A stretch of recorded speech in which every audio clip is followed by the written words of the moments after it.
everyone, thanks for tuning in today. I'm going to be working on a simple cake recipe. It's a fall cake recipe. It's getting cooler. There's a lot of apples out there, a lot of pears in season. So I just wanted to go ahead and take advantage of the fall flavors and make this really cool, simple cake. So I'm going to start off with, this is half a cup of butter, which is 1 stick of butter. If you've seen my other cake recipes, you know this is real butter, not margarine. I would caution you against using margarine because the texture of the cake comes out different. I've got half a cup of raisins that I soaked in warm water for about 30 minutes and then squeezed all the water out. I've got some sliced almonds. You can also get crushed almonds. I've got, this is 2 whole pears which were cut in half. I didn't use fresh pears because all the fresh pears I saw were not ripe enough. So I just got canned pears, and that's fine. And I just sliced them up a little bit, and you'll see why. We're gonna make a pattern on the cake. I'm gonna be using a little bit of rum extract and almond extract.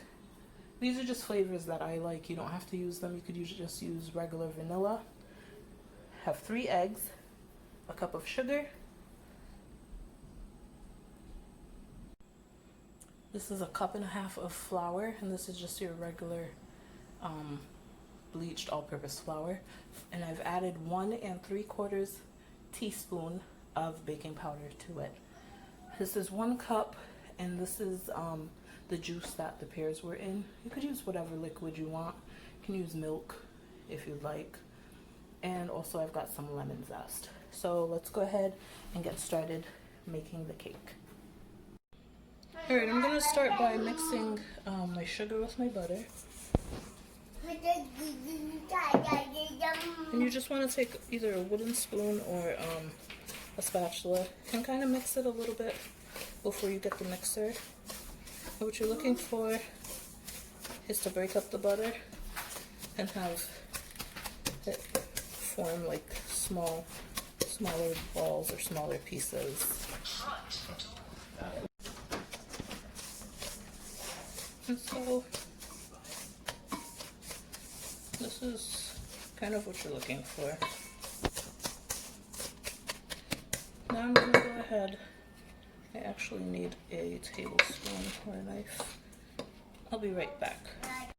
And I just went to grab a table knife to scrape my wooden spoon. I had a spatula, but I broke it, so that's where we are. It's very important that your butter is room temperature, not cold, not hard, or else you won't be able to do this. And you also don't want it melted because that will change the texture of the cake. So this is basically the texture you're looking for. It's all combined. We're going to go ahead and put our eggs in. I'm going to do it one at a time, or try to do it one at a time, and then mix just on a low speed. Go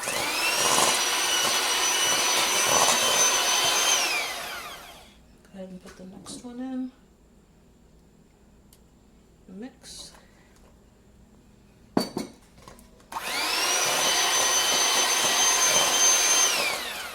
And you want to throw your last egg in.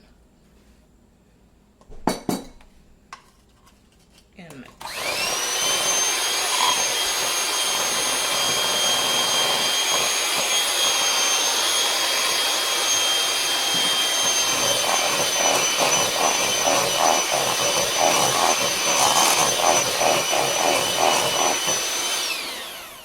Right, and at this point, you want to go ahead and put in your extracts. I'm going to do just a drop of almond extract, and a drop of my rum. Oop, that was a little more than a drop of the rum extract, but don't worry, it doesn't have alcohol, so you're good. And I'm just going to mix a little bit.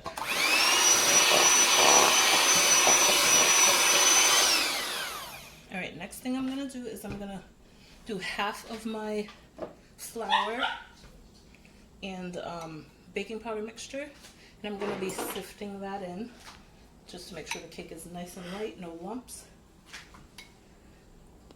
So sift half.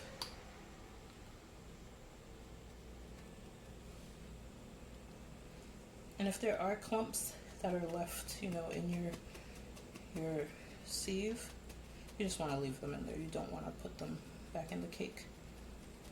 See, there are quite a few lumps. So I've put in half of my flour mixture.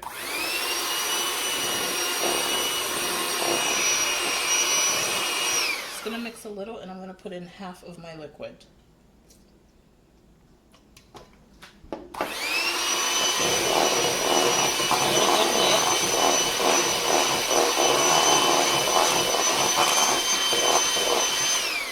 You want to mix it well, but not overmix. Sifting the rest of the flour in.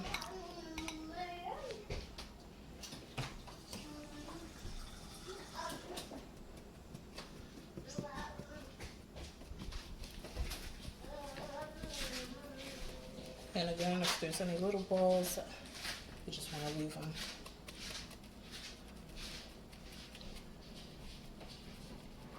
As you can see, there's quite a few balls in there. Just throw them out. So we're gonna mix again a little bit. We're gonna add the rest of our wet ingredients.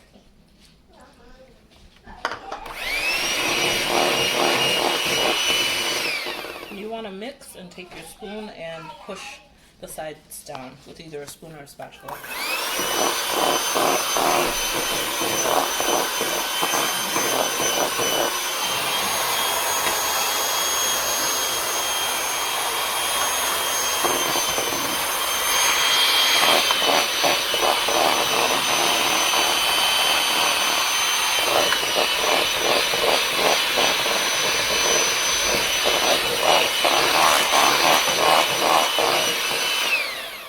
Alright, the next thing you're going to do, you're going to take your lemon zest. You can also use lime or orange zest.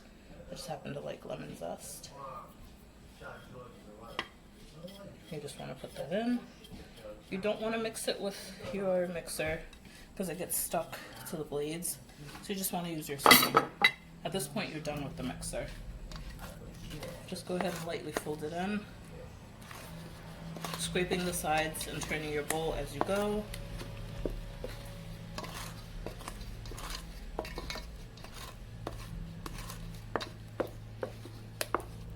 Alright, and that is it for the cake batter. So I'm going to go ahead and grab my cake pan that I've already greased and floured. I'm going to grab it from the fridge. Alright, so I've got my buttered and floured cake pan here. My oven is preheated to 350. I'm going to go ahead and pour in my cake batter.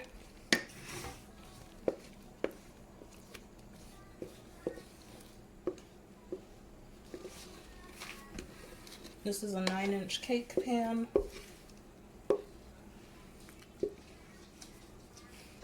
Just try to get in as much batter as you can. This works much better with a spatula, but mine is broken, so I'm using this wooden spoon.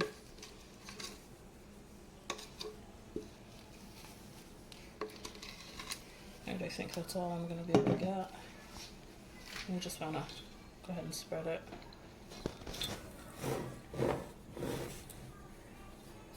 Try to make it as even as you can.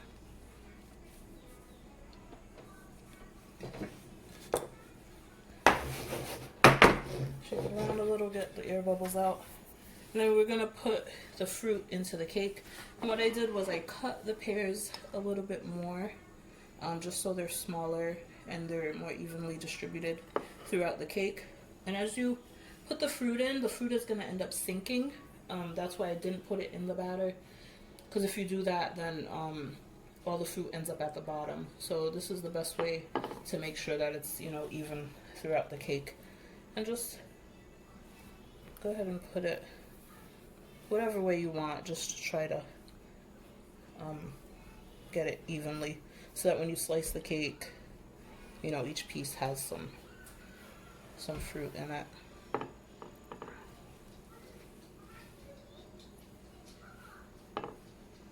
Then after this, you'll put your raisins and then your almonds.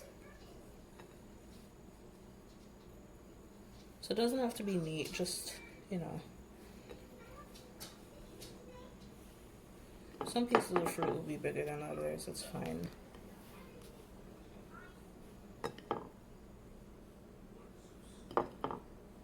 Just try to fill your empty spaces with the pears.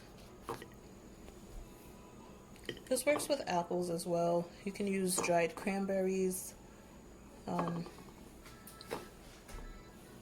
If you do use apples, you want to use a firm apple like a Granny Smith or Red Delicious for a good texture. I just wanted to try the pears.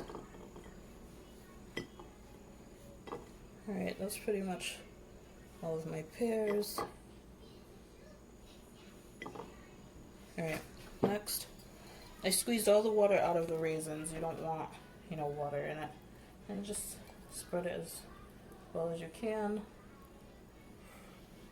Try not to have too much in one section.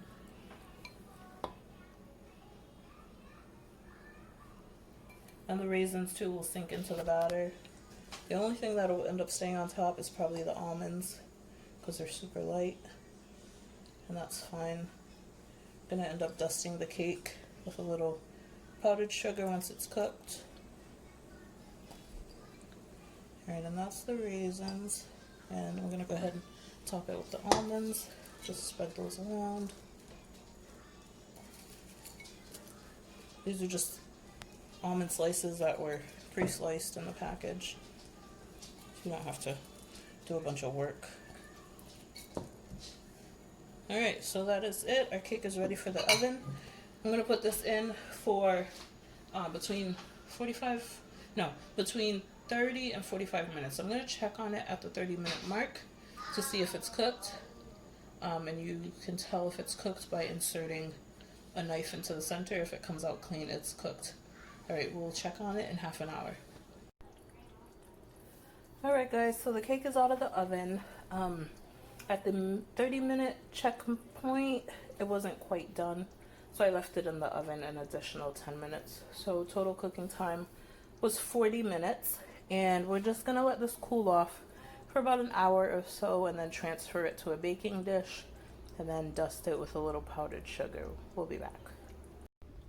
Alright, so the cake has cooled off, and we're just going to use about a tablespoon or so of powdered sugar. You can add more if you like. Not gonna do too much. And that is it.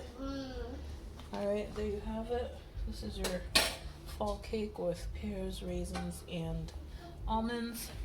Hope you enjoy it. Until next time, stay blessed and stay hungry.